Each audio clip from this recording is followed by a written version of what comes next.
નમસ્કાર દર્શક મિત્રો, ટુડે ગુજરાતી ન્યૂઝમાં આપનું સ્વાગત છે. હું છું ધનેશ પરમાર. આજે જોઈશું ટુડે ગુજરાતી ન્યૂઝમાં કેટલીક ખાસ ખબરો.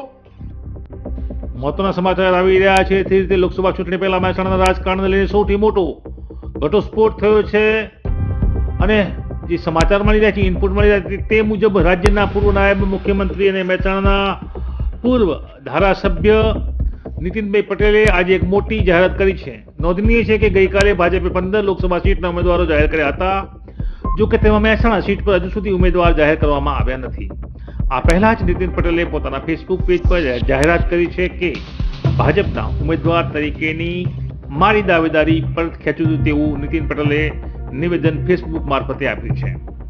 રાજ્યના નાયબ મુખ્યમંત્રી નીતિન પટેલે ફેસબુકમાં પોસ્ટ કરીને કહ્યું છે કે મહેસાણા લોકસભા સીટના ભાજપના ઉમેદવાર તરીકે કેટલાક કારણોથી ઉમેદવારી નોંધાવી હતી. જોકે ગઈકાલે રાજ્યની 15 લોકસભા સીટના ઉમેદવારો જાહેર કરવામાં આવેલા છે અને મહેસાણા લોકસભાના ઉમેદવારની પસંદગીની પ્રક્રિયા હજુ ચાલુ છે.